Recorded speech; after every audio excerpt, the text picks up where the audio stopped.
let me paint you a picture. I'm laying in bed. My gorgeous, recently pregnant wife is laying next to me, and I'm watching The Bachelor. I knew this. Wait. Hear us out. Hey, I know you know why, because I texted your ass and you never texted my ass back. So I'm sitting there, and that girl, I don't even know her name, dude. All I know is she caused a lot of fucking issues on that damn show. And like Pete, or whatever his name is, God bless Pete, because Pete's a pilot, and I fucking love aviation. I think it's the coolest shit ever.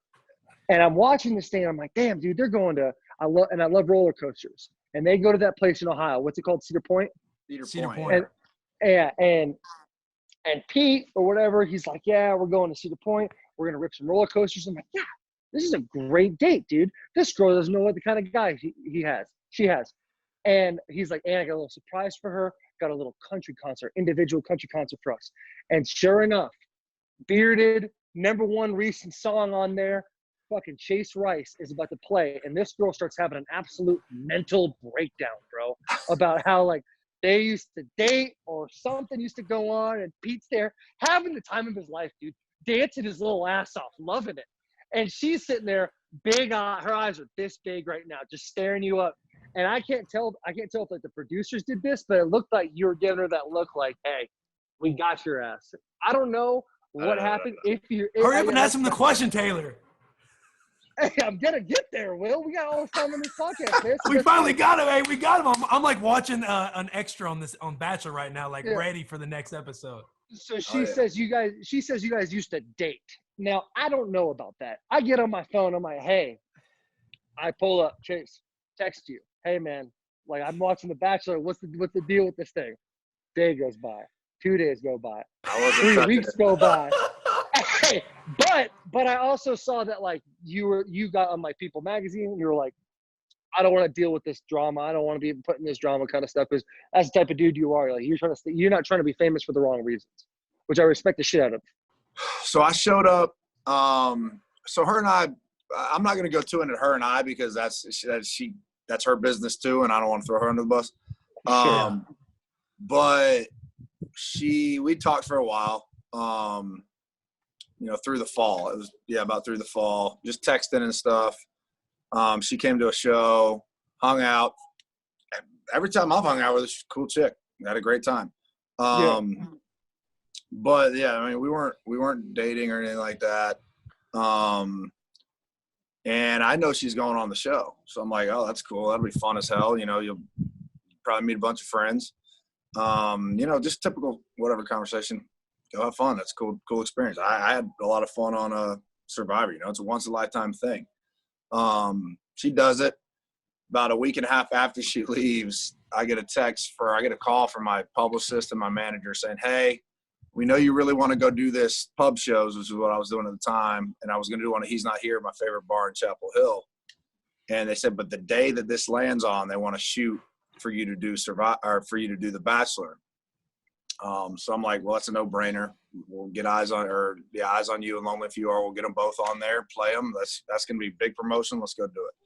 But then I was like, but wait a minute. Is it for the one that they're filming right now? And they're like, yeah, it'll be like literally in 2 or 3 weeks that you go shoot this. I was like, it was taking up that date that from He's Not Here where I was trying to play. I'm like, oh shit. Okay. So, but it is for the one that, okay. Yeah. Okay. Y'all, I know somebody on the show. Is that going to be a problem? Like that? There's no way they would actually put me on the date with her, like somehow screw me in that. Right. And they both agreed. They said, no, I don't think they'd do that. They've never done it before. Damn. Oh yeah. How stupid were we? I mean, I wasn't gonna say it, but you gotta know. Like, hindsight's 2020. You gotta feel like dumb. Like, man, of course they were gonna do that shit. The thing is, like they've never done that to a guest on the show, though. Like, I was their guest coming on, and they've never involved anybody like that without telling me ahead of time. So we get to Cedar Point that day. The week or two, leading up to it, I was actually my trainer. His wife is real involved with the spoilers. She's trying to figure out. She's still every week she'd come in. She'd be like, "She's still on." I'm like, "All right, that's fine. That's just a coincidence." Oh no! And so I get to Cedar Point that day. We actually end up asking. I remember my day-to-day was right there. He asked one of the producers. He said, "What's the name of the girl on the date today?" Just kind of checking up. They said, "Oh, her name's Victoria." And as soon as he just starts dying laughing, it looks at me, just dying laughing, like, "Oh, you! Oh man, got your ass, got your ass, dude." Well, but then there were still 2 Victorias, so I'm like, right. Maybe at this point you're just like, it's happening. It's about to Yeah. happen. And it's 50-50. That's a coin flip. Yeah, but then about 45 minutes before I go on to the show, like I'm in my clothes, ready to go play to these people.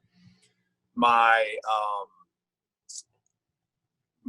trainer's wife calls, FaceTimes, and she's like, "Hey guys, it's gonna happen. The other Victoria, I just found out, she was already on the one-on-one date, so there's only one Victoria left that hasn't been on the one-on-one date." And I'm just like, all right, here we go. Go on. She turns the corner. I just started laughing. I'm like, that's okay. Now it happened. But in my mind, I'm like, I don't know what's at the end of the day, to be honest with you, who gives a shit? She hung out with a guy. She hung out. In my mind, I don't know how she's going to react because I didn't have the opportunity to tell her before, obviously, that she was already on the show. Right, because they don't have their phones or whatever. So I don't know how she's going to react. I don't know if she's going to play it cool, like, all right, just leave it alone and I'll go back on the bus and just – because it's really none of his business at the end of the day. Right. Yeah. But I don't know if the producers convinced her to react how she did. I don't – because if you think about it in the reality of the situation, okay, that's a little weird. Yeah, I know him. He's up there singing. But she don't have to say shit. And it's none of his – I mean, he's literally currently dating 13 other girls. Why are you going to have to confess to him that you knew the guy that you were just singing to? Right. That was just and crying at dinner. That – anyway. Sorry, I mean, that's just – I have nothing to do with that. That's whatever. Yeah. And so afterwards, I meet – they're like, Pilot Pete wants to really meet you. I'm like, yeah, absolutely. He's telling me like, he's like, yeah, this is Victoria. Pilot Pete. I'm just like, I didn't say, like, it's not my job to say, yeah, dude, I know who she is. So I'm just like, yeah, man, cool. Yeah, man, have fun with it. It's a cool experience, enjoy it. And then I think, and he walks away and I'm like, damn, I just got away with that. I'm going to go on the bus and go to Tallahassee, which is where I play tomorrow night. Yeah. And sure enough, as soon as I turn around, she's standing there with her arms crossed. Like, can we talk? And I'm just like, I mean, cameras are in my face right now. I'm not going to be like, no. Yeah. And so we walk around the corner. She's like, I have to tell him everything. And it's what y'all saw on TV. And in my head, like, I'll say this straight up any day. Why? Who gives a shit? It's about some guy that you knew before him while he's currently with 13. Who cares, man? And in reality, if it wasn't a reality TV show, that's what would happen. But they teed it up they need their drama, and they're going to use whatever they can to get it.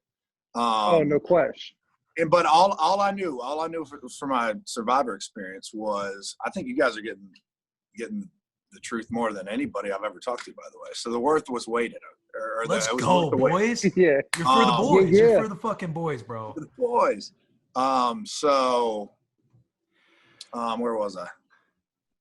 They teed it up. You're talking to her at the end. Yeah. She's talking to me. She's like, I have to tell him everything. And I'm just like, yeah, you got to do what's best for you and him, because I'm not even in this thing. Like, just let me get on the fucking bus and go to Florida. And all I kept thinking in my head was, don't say shit. If you don't say shit, they can't use it. And they don't have any power over me. I'm my ass going on the bus anyway.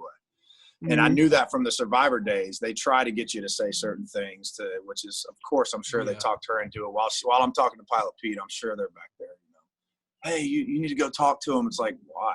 Yeah, like, man, that's crazy that he's here. Like, that's crazy. Oh, they're teeing her up, I'm sure. Those producers are not dumb. And so I'm just sitting there in my mind, like, just don't say anything. Just don't say shit. Get your ass on the bus and go to Florida. And it left her hanging, and it sucked for her. They put her in a real shitty spot. But I mean, people that sign up for that show, you better be ready for something like that. But for me, I didn't say, I just decided, don't say anything, get your ass on the bus and leave. And that's what happened. And that's why I was so chill on the show, because I really didn't have anything to say. It's like, you're going to do what you're going to do anyway, and I have no control over it. All I have control over is getting the fuck out of this conversation right now. Right. So, Yeah. Right. I'll that tell you was what. We had Sean Booth on the bus. I don't know, 7-8 months ago, and he was telling us like when you go on that show, you sign away your entire rights, like how you're perceived, how you're depicted, like everything is up for the interpretation of the producers of how they make you look. Right. And so yeah. Oh yeah. that's You a sign tough your one to life go away. on, dude. You really You do. sign your life away. The key is for me, I didn't sign shit, so I didn't sign my life away. So you sign an NDA, so you can't talk about it beforehand, obviously. But yeah, man, reality TV is. I've seen it. I thought at its worst with Survivor, The Bachelor. They're way fucking more ruthless over there in that world. Oh, than Survivor. dude.